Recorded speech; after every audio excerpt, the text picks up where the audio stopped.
सम्माननीय सभामुख महोदय, म छलफलको क्रममा उठेका प्रश्नको जवाफ दिनको लागि उपस्थित भएको छु। म अवरोधमा रहेका मान्य सदस्यहरूलाई, खास गरी नेपाली कङ्ग्रेसका सबै मान्य सदस्यहरूलाई भन्न चाहन्छु, तपाईहरुले आज बहुत गलत गर्नुभयो भन्ने मलाई लागेको छ। तपाईहरुले नेपालको इतिहासमा जुन प्रधानमन्त्रीले तपाईहरुलाई पटक पटक साथ दियो र यो पटक पनि जुन प्रधानमन्त्रीले तपाईहरुलाई संवाद र सहमतिको बाटोमा ल्याउन मेहनत गरेको छ, त्यसलाई संविधान अनुसार विश्वासको मत लिन नदिएर तपाईहरुले इतिहासमा एउटा नराम्रो उदाहरण प्रस्तुत गर्नुभयो।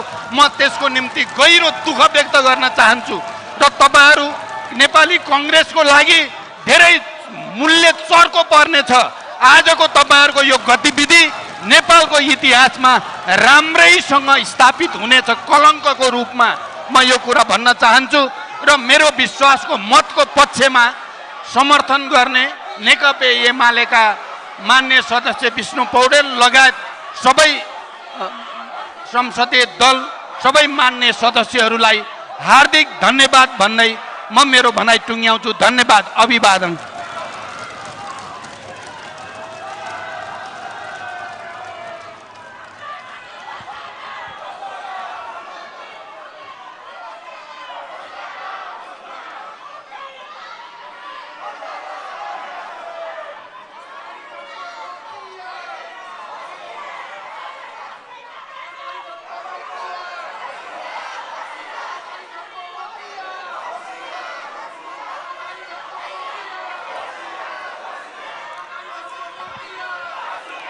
माननीय सदस्यहरू, सम्मानीय प्रधानमन्त्री पुष्पकमल दाहाल प्रचण्डले नेपालको संविधानको धारा 100 को उपधारा 2 बमोजिम प्रतिनिधि सभाबाट विश्वासको मत प्राप्त गर्न प्रतिनिधि सभा नियमावली 2079 को नियम 155 को उपनियम 4 बमोजिम राख्नुभएको प्रस्तावलाई निरर्थ प्रस्तुत गर्दा सोही नियमको उपनियम 7 बमोजिम सदस्यको दरखास्त सहितको दस्ताखत सहितको मत विभाजनद्वारा मत सङ्कलन गरिने बेहोरा मान्य सदस्यहरूलाई जानकारी गराउँछु।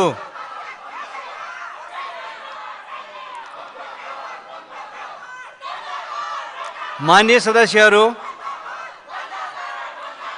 अब म मत विभाजन गर्दा अपनाइने प्रक्रियाको सम्बन्धमा जानकारी गराउँछु। 1. विभाजन गर्नु अघि सभाकक्ष बाहिर रहनुभएका मान्य सदस्यहरूलाई सभाकक्षमा प्रवेश गर्ने मौका दिन 5 मिनेटसम्म विभाजन घण्टी बजाइनेछ। 2. विभाजन घण्टी बजेपछि सभा भवन बाहिर रहनुभएका मान्य सदस्यहरू सभाकक्षभित्र प्रवेश गर्नुपर्नेछ। 3. विभाजन घण्टी बन्द गरेपछि सभामुख आसनको दायाँ र बायाँ तर्फको उपकक्ष, लबी र सभामुख आसन पछाडिको उपकक्ष खाली गराइनेछ। 4. सभामुख आसनको दायाँ तर्फ रहेको उपकक्ष, लबीतर्फ प्रवेश गर्ने सम्पूर्ण ढोकाहरू, सभामुख आसनको बायाँ तर्फ रहेको उपकक्ष, लबीतर्फ प्रवेश गर्ने सम्पूर्ण ढोकाहरू र सभाभवन पस्ने पश्चिमतर्फको फलामे ढोका, उत्तरतर्फको ढोका र दक्षिणतर्फको मूल ढोका बन्द गरिनेछन्। 5.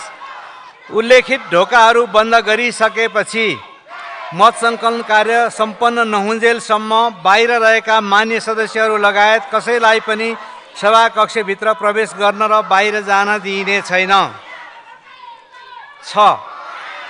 सभामुख आसनको दायाँ र बायाँ तर्फ रहेका उपकक्ष, लबी एवं सभामुख आसनको पछाडि रहेको उपकक्षमा मान्य सदस्यहरूको वर्णानुक्रम अनुसारको नामावली राखिएका छन्। 7.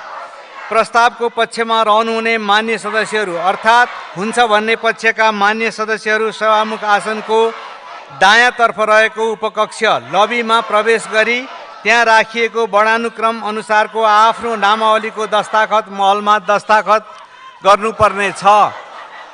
ख. प्रस्तावको विपक्षमा रहनुहुने मान्य सदस्यहरू अर्थात् हुन्न भन्ने पक्षका मान्य सदस्यहरू सभामुख आसनको बायाँतर्फ रहेको उपकक्ष लबीमा प्रवेश गरी त्यहाँ राखिएको वर्णानुक्रम अनुसारको आफ्नो नामावलीको दस्ताखत महलमा दस्ताखत गर्नुपर्नेछ। ग प्रस्तावको पक्ष वा विपक्षमा मत प्रकट नगरी तटस्थ रहनुहुने मान्य सदस्यहरू अर्थात् मत दिन्न भन्ने पक्षका मान्य सदस्यहरू सभामुख आसनको पछाडि रहेको उपकक्ष लबीमा प्रवेश गरी त्यहाँ राखिएको वर्णानुक्रम अनुसारको आफ्नो नामावलीको दस्ताखत महलमा दस्ताखत गर्नुपर्नेछ।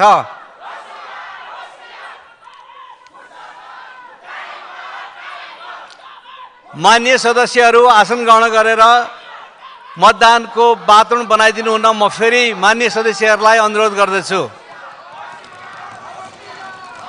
मान्य सदस्यहरू, हामी एउटा विधि प्रक्रिया अन्तर्गत संवैधानिक हामीले तयारी गरेको व्यवस्था अन्तर्गत नै यो कार्यक्रमहरू गर्न गइरहेका छौँ। मान्यजीहरूको विरोध पनि जारी रहेको हामीले सुनिसकेका छौँ। अब हामी यो प्रक्रियामा जानको लागि सहजीकरण गरिदिने आफ्नो विश्वासको आधारमा मतदान गरेर वातावरण बनाइदिनु हुनको लागि म मान्यहरूलाई हार्दिक अनुरोध गर्दछु। मान्य सदस्यहरू, मत विभाजन व्यवस्थापन कार्यमा सचिवालयका कर्मचारीहरूले सहयोग गर्नुहुनेछ। त्यसैगरी कुनै पनि मान्य सदस्यहरूले आफ्नो मत सच्याउन चाहेमा मतदान कार्य सकिएको 3 मिनेटभित्र माग गरेमा सच्याउन दिइनेछ।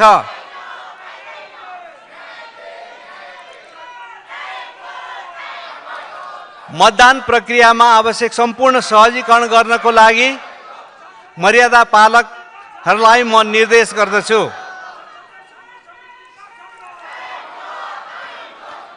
मान्य सदस्यहरू, अब 5 मिनेट विभाजन घण्टी बजाउन म आदेश दिन्छु।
अब म सभामुख आसनको दायाँतर्फ रहेको उपकक्ष लबीतर्फ प्रवेश गर्ने सम्पूर्ण ढोकाहरू, सभामुख आसनको बायाँतर्फ रहेको उपकक्ष लबीतर्फ प्रवेश गर्ने सम्पूर्ण ढोकाहरू र सभा भवन पस्ने पश्चिमतर्फको फलामे ढोका, उत्तरतर्फको ढोका र दक्षिणतर्फको मूल ढोका बन्द गर्न आदेश दिन्छु।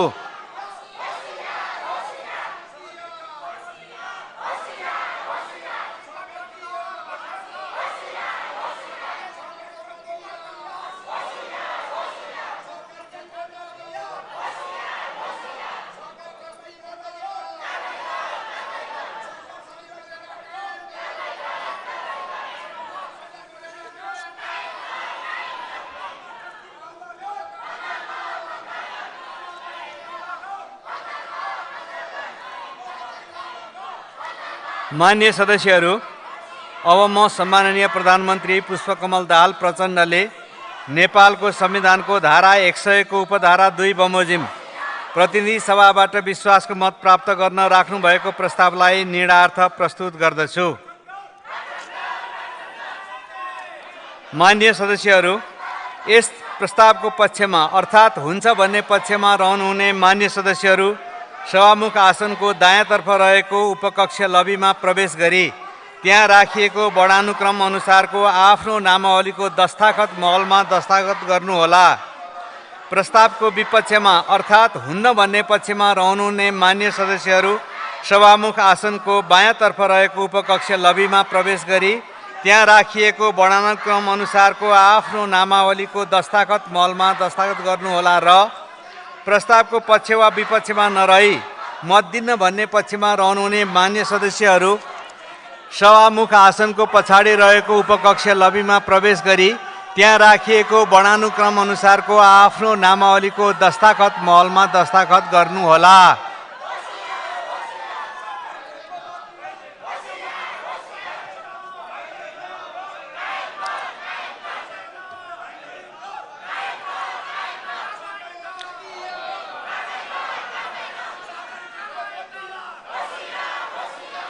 मान्य सदस्यहरू, प्रस्तावको पक्षमा अर्थात् हुन्छ भन्ने पक्षमा रहनुहुने मान्य सदस्यहरू सभामुख आसनको बायाँतर्फ रहेको उपकक्ष लबीमा प्रवेश गरी त्यहाँ राखिएको वर्णानुक्रम अनुसारको आफ्नो नामावलीको दस्ताखत महलमा दस्ताखत गर्नुहोस्।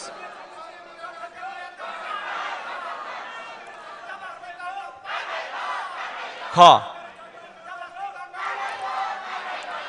मान्य सदस्यहरू, प्रस्तावको विपक्षमा अर्थात् हुन्न भन्ने पक्षमा रहनुहुने मान्य सदस्यहरू सभामुख आसनको बायाँतर्फ रहेको उपकक्ष लबीमा प्रवेश गरी त्यहाँ राखिएको वर्णानुक्रम अनुसारको आफ्नो नामावलीको दस्ताखत महलमा दस्ताखत गर्नुहोस्।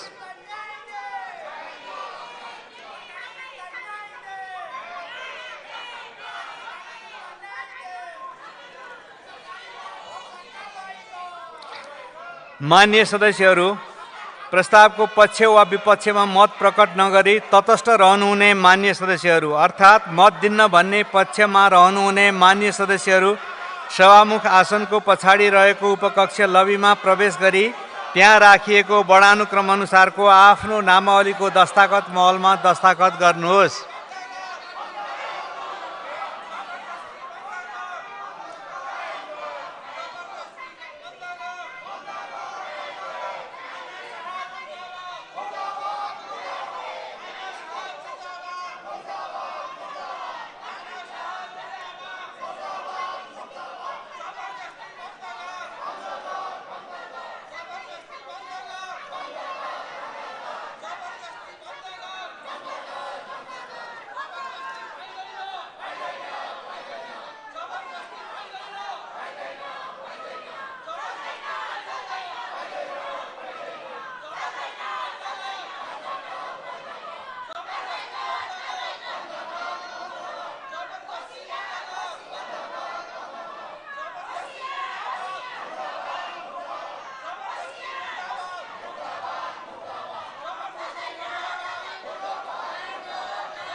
मान्य सदस्यहरू, तपाईहरूमध्ये कसैले आफ्नो मत सच्याउन चाहनुहुन्छ भने मत सच्याउनको लागि 3 मिनेटको समय दिन्छु।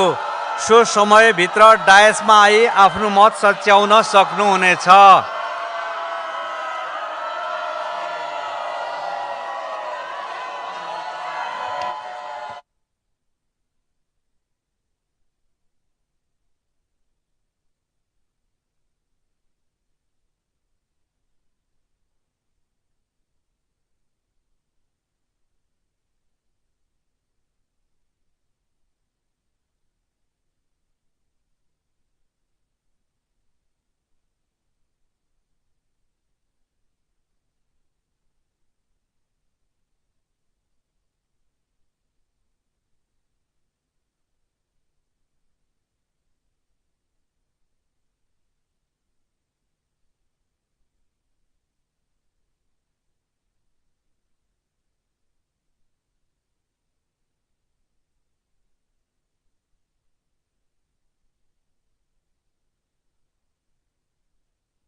अब बन्द गरिएका सभाका सबै प्रवेशद्वारहरू खोल्न आदेश दिन्छु।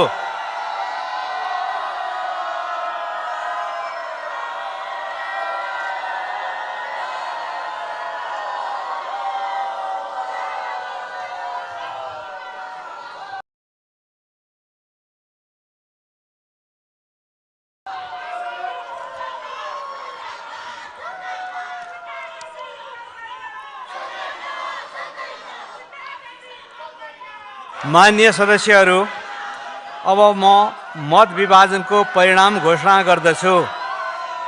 मान्य सदस्यहरू, आजको मतदानमा उपस्थित मान्य सदस्यहरूको सङ्ख्या 158 रहेको छ। मान्य सदस्यहरू, सम्माननीय प्रधानमन्त्री पुष्पकमल दाहाल प्रचण्डले नेपालको संविधानको धारा 100 को उपधारा 2 बमोजिम प्रतिनिधि सभाबाट विश्वासको मत प्राप्त गर्न राख्नु भएको प्रस्तावको पक्षमा अर्थात् हुन्छ भन्ने पक्षमा जम्मा 157 मत, प्रस्तावको विपक्षमा अर्थात् हुन्न भन्ने पक्षमा जम्मा 0 मत प्राप्त र प्रस्तावको मत दिन्न भन्ने पक्षमा जम्मा 1 मत परेको छ।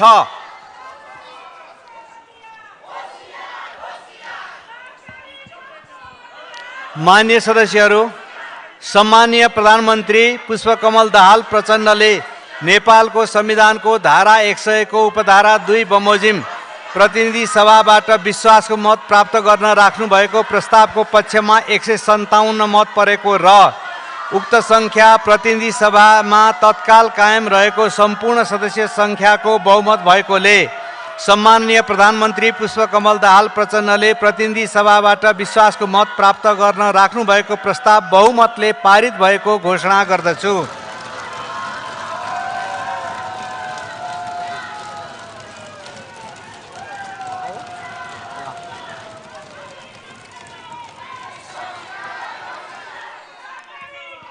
मान्य सदस्यहरू, आजको कार्यसूचीमा रहेको बाँकी कार्यक्रमहरू सूचीबाट हटाइएको बेहोरा जानकारी गराउँछु।